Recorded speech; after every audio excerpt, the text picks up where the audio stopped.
Assalamualaikum warahmatullahi wabarakatuh. Kami dari kelompok 1 akan memaparkan hasil diskusi bisnis plan kami, yaitu Dayana Cake. Kelompok kami yang terdiri dari 5 orang, yaitu Bisila Dwina Apriliani, Hani Alawiyah, Lia Amalia Kartika, Iis Ismayanti, dan Randy Prayoga. Langsung saja ke pembahasan yang pertama. Yang pertama ada ringkasan eksekutif. Dayana Cake bertujuan untuk memberikan kue yang memiliki dimensi baru. Terletak di daerah Kertajati, Kabupaten Majalengka, diharapkan akan menjadi toko kue paling unik dan memiliki bentuk tema yang beragam. Apakah itu sebuah pernikahan yang mewah atau kue ulang tahun ataupun untuk konsumsi pribadi. Kami ingin berbicara kepada pelanggan dan merasakan apa yang mereka inginkan. Misi kami adalah untuk menjadikan landasan dalam menciptakan sebuah toko kue yang unik di mana pelanggan bisa merasakan sesuai keinginan dan story mereka. Kue ini tidak hanya menampilkan bentuk yang unik dan akan tetapi tetap menjaga kualitas. Keuntungan tersebut cukup menjaga untuk usaha kami dari sisi keuangan tetap sehat. Yang kedua ada latar belakang perusahaan. Pertama, data perusahaan. Nama perusahaan kami adalah Dayana Cake, bidang usaha makanan jenis produk yang dihasilkan cake atau kue. Alamat di Desa Kertajati, Kecamatan Kertajati, Kabupaten Majalengka. Nomor telepon di 0821 1673 2928. Alamat email di dayana_cake@yahoo.com. Bentuk perusahaan kelompok usaha mahasiswa, mulai berdiri tanggal 28 Februari 2021. Kemudian ada biodata pengurus. Yang pertama ada Randy Prayoga sebagai ketua, tepat tanggal lahir Majalengka 23 Maret 2000, alamat Desa Mekarjaya, Kecamatan Kertajati, Kabupaten Majalengka.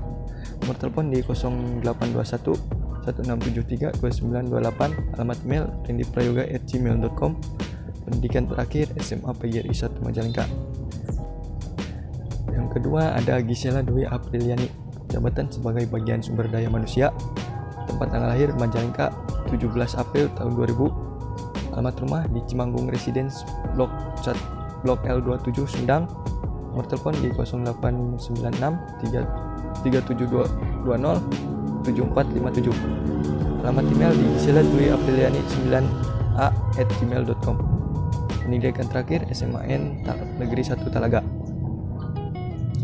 Yang ketiga ada Hani Alawiyah, jabatan sebagai bagian operasi, tempat tanggal lahir Majalengka 24 Oktober 2001, alamat rumah Desa Campaga, Kecamatan Talaga, Kabupaten Majalengka.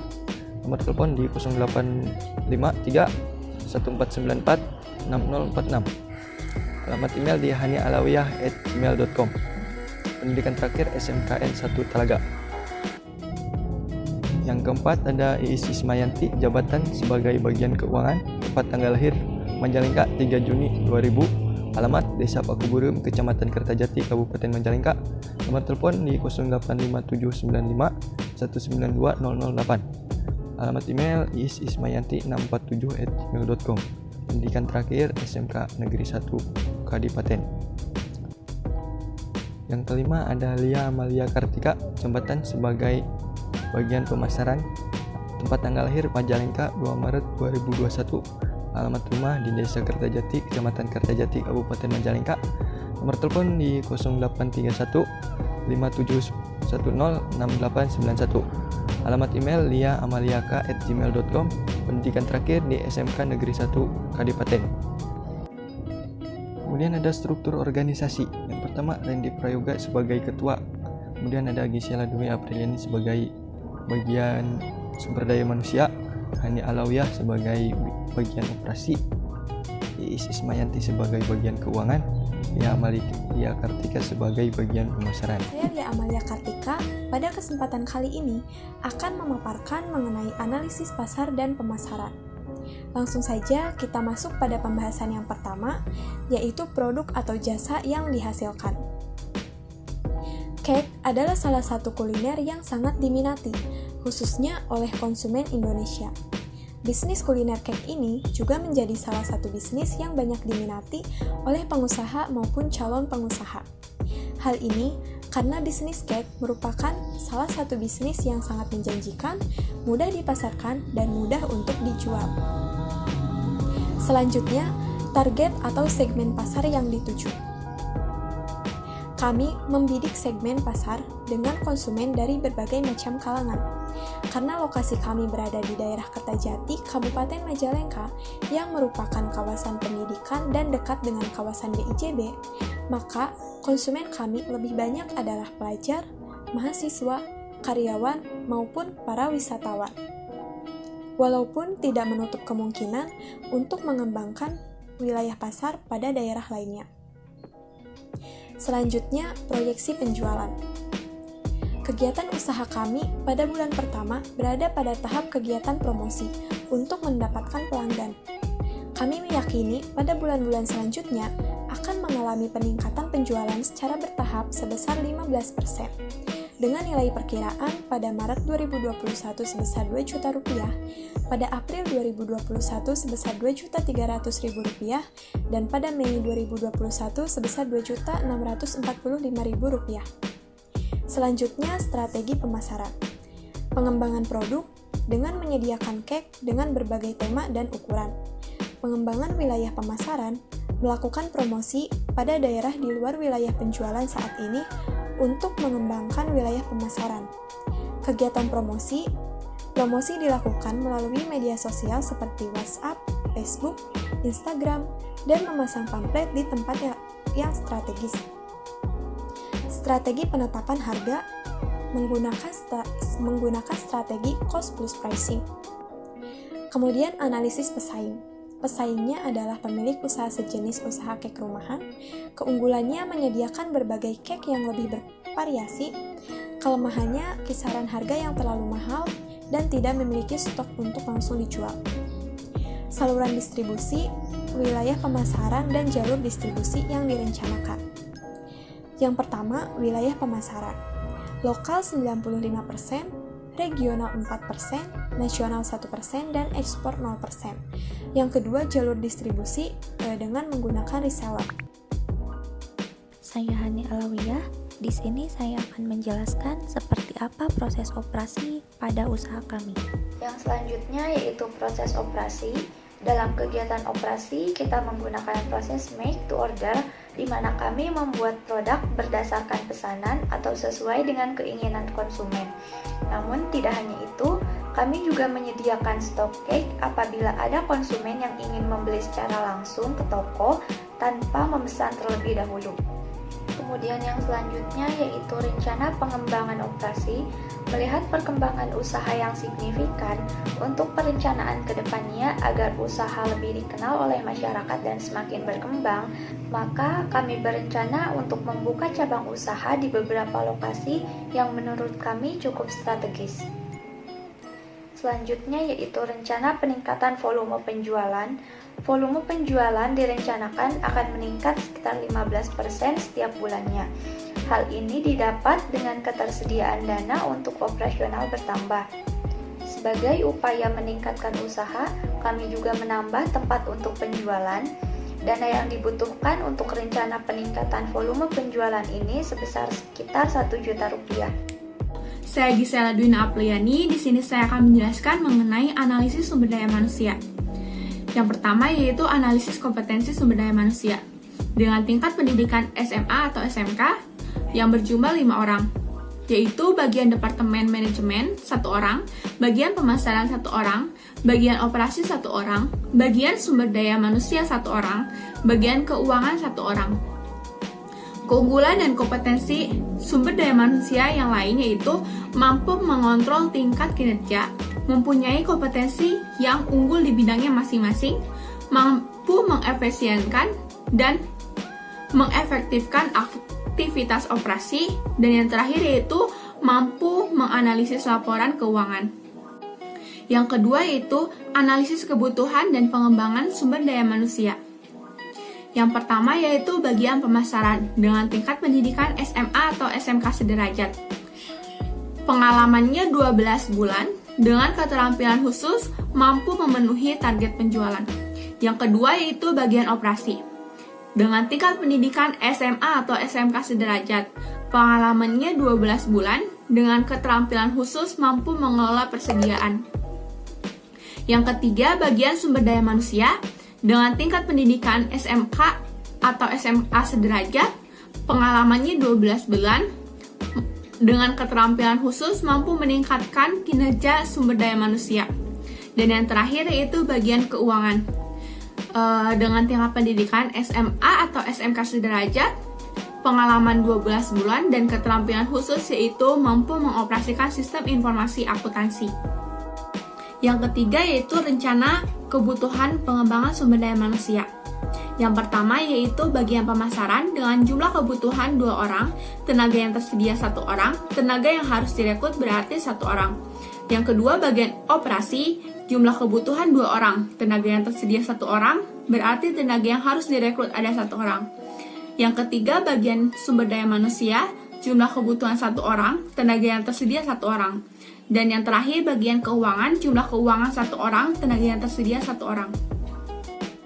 Selanjutnya, saya akan membahas mengenai rencana pengembangan usaha. Yang pertama yaitu rencana pengembangan usaha yang terdiri dari strategi pemasaran dan strategi produksi. Strategi pemasaran terdiri dari menyediakan cake dengan berbagai tema dan ukuran, melakukan promosi pada daerah di luar wilayah penjualan saat ini untuk mengembangkan wilayah pemasaran. Yang ketiga, promosi melalui media sosial seperti WhatsApp, Facebook, dan Instagram. Yang terakhir yaitu menyebarkan dan memasang pamflet di beberapa tempat yang cukup strategis. Lalu strategi produksi yaitu menggunakan made to stock, menyediakan persediaan stok cake di toko bila mana ada konsumen yang ingin membeli langsung tanpa memesan terlebih dahulu agar penjualan berjalan lancar setiap saat. Yang kedua yaitu tahap-tahap pengembangan usaha. Kegiatan promosi di wilayah lokasi toko terjadi pada bulan ke-1 dan ke-2. Kegiatan promosi di wilayah lainnya terjadi pada bulan 4 dan ke-5, lalu 7 dan 8, 10 dan 11. Sedangkan kegiatan penjualan terjadi setiap bulannya. Assalamualaikum warahmatullahi wabarakatuh. Saya Iis Ismayanti di Dayana Cake. Saya sebagai bagian keuangan. Nah, di sini juga saya akan membahas mengenai analisis keuangan. Yang pertama, laporan arus kas ya. Nah, di sini dari bulan Maret sampai bulan Mei dengan subtotal penerimaan di bulan Maret 3 juta rupiah, di bulan April 2.300.000 rupiah, bulan Mei 2.645.000 rupiah. Nah, untuk pengeluarannya dengan rincian pembelian alat, pembelian bahan, packaging, biaya transaksi, biaya pemasaran, dan nanti ada angsuran pokok untuk pembayaran pinjaman. Jadi subtotal pengeluarannya itu bulan Maret sebesar 1.970.000,